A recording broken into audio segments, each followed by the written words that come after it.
Need for Speed Unbound was a great game.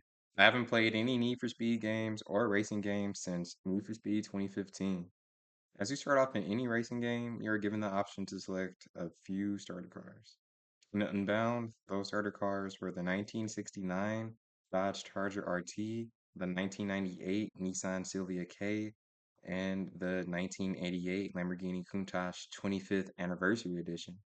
This is my second playthrough, and I chose the Countach because I've used it online before, and I just thought it was better than the Sylvia. I used the Sylvia in my first playthrough. That doesn't even matter because you actually don't get to keep the starter car. Our character's best friend, Yaz, ends up stealing it in hopes to gain more street cred.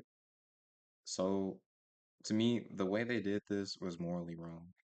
They enticed us to buy the coolest looking body kit for the car.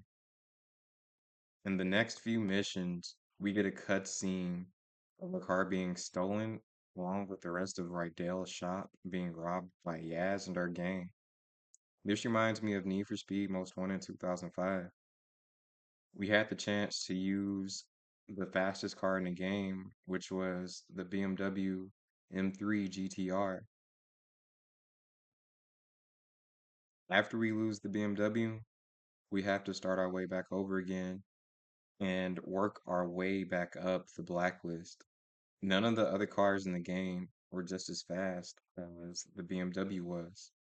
When I was a kid and I played this game for the first time, I thought that that was not supposed to happen. So I just reset the story and tried to do everything to keep the car from being taken away from us.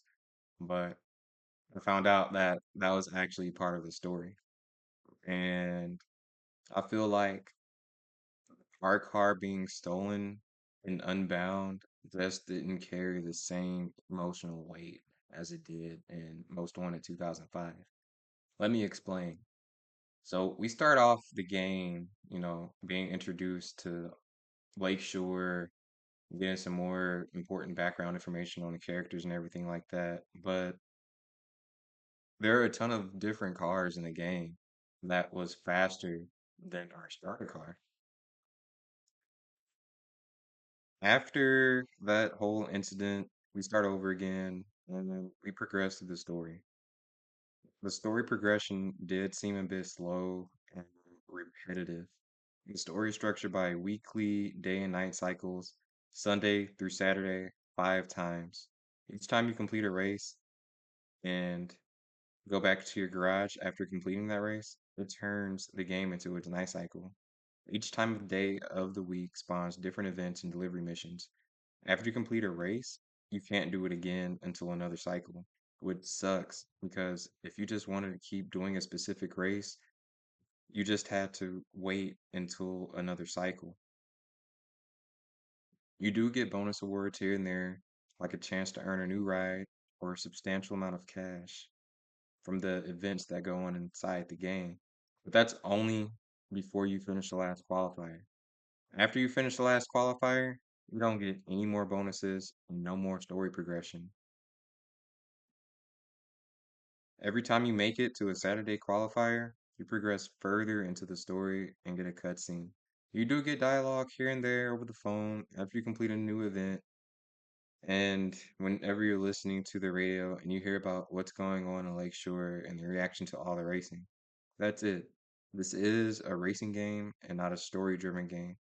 Remember when NFS 2015 came out and people were dragging on it because of the friends-oriented story and how bad the driving mechanics were, and a bunch of other complaints that come out whenever you get a new game.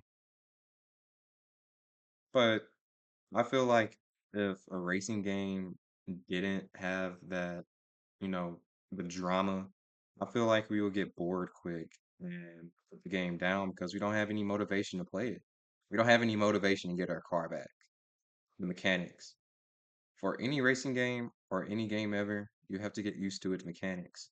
Figure out its unique driving characteristics and give yourself a chance to get good at it. Or just determine this ain't it, chief. The driving mechanics in this game are super arcadey compared to any racing game I've ever played, especially for a Need for Speed game. The yellow boost knots definitely brings this arcade style gameplay to life. You're taking a corner and you're building up the yellow boost knots only to jet out the exit of that corner. As in many modern racing games, you can tune your car's handling and buy certain parts to make your car handle the way you want. You can go with more of a grip or a drift, or you can build a car that does a little bit of both. From my experience and from recommendations of people that take the time to do analytical tests of the game, like Alex Carnut, they tend to say that grip builds are the meta of this game. And what I mean by meta means the best of out of all of the options that you have. And these are the options that will get you the most consistent wins. Gripping a corner is a lot faster compared to drifting the corner. There's also a turning technique where if you grip and mini drift a turn at the same time, you could generate a lot more of the yellow boost NOS. You can gain yellow boost NOS even faster by getting the drift nitrous auxiliary and the grip nitrous auxiliary. These auxiliaries take up two slots on the speedometer, and be sure to use them wisely because if you don't, it can cost you the race and you can lose control of the car. Need for Speed Unbound has a total collection of 150 cars you can choose from with multiple different brands. It has 14 BMW, 11 Chevys, it has 3 Dodge cars. You really can't consider the Viper a Dodge since it's under the SRT branding, and the generation Viper was under the SRT branding, and they do this for licensing purposes. There are Ferraris in the game. There are a total of 8 of them. They have very limited customization options because of the cease and desist that Ferrari has on people customizing their cars. You have 9 Fords, 10 if you want to include the Mercury Cougar, 4 Hondas, and 2 Acuras.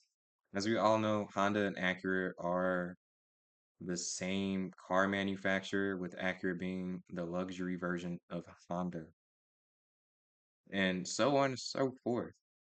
You can also buy custom cars. There are a total of 45. The custom cars have unique body kits and unique paint jobs, and you can get custom cars by doing delivery missions or by buying content packs. These content packs include unique items that come along with the car theme for that content pack. Showing you some of my cars now. I use these cars online and I have a lot of fun with them. I would suggest getting the meta cars in the game before you ever get the whatever car you really want, because yes, you are playing the game for fun, and I'm pretty sure you do want to win. So getting the cars that will guarantee you a win will definitely make your gameplay experience a lot better. In online, there are a total of 16 players in a lobby. You can only invite a few people into a party to chat. Think they I think if they added voice chat to the lobby, I feel like that would be toxic because,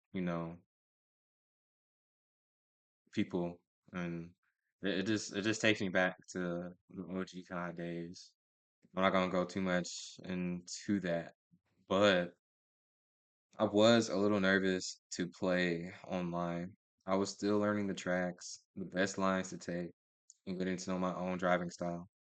I also thought that the money and cars I accumulated from the story would be in my inventory whenever I went to play online, but it wasn't.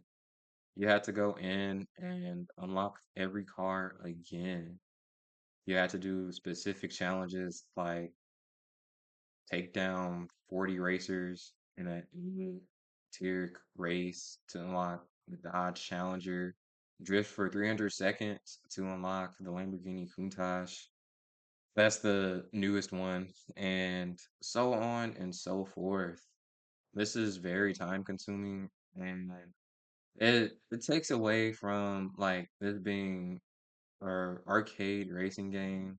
It makes it to something a lot more that's you have to grind for and earn more so than you could just go in and play.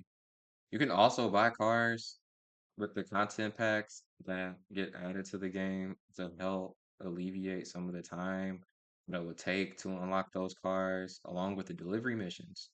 These all go into the custom car slot. The delivery missions unlock some of the custom cars for you, like the Porsche RSR.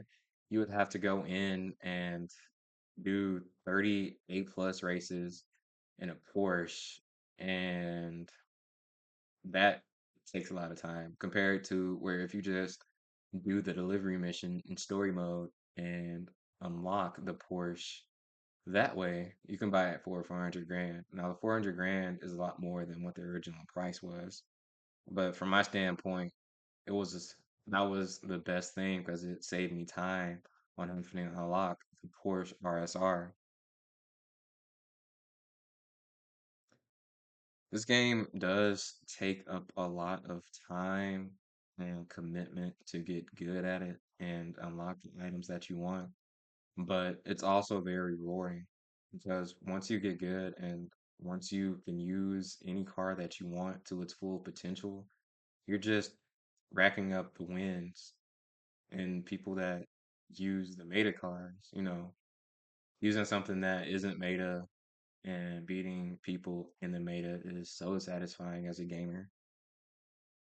I've spent upward to at least 271 hours in this game. And I was able to rank up to level 200 within those hours by doing link ups, races, the various events that you have to do in the map. You can do those events to unlock cars as well, but I think that the more time you spend in this game, the more you get out of it, and it's such a rewarding thing.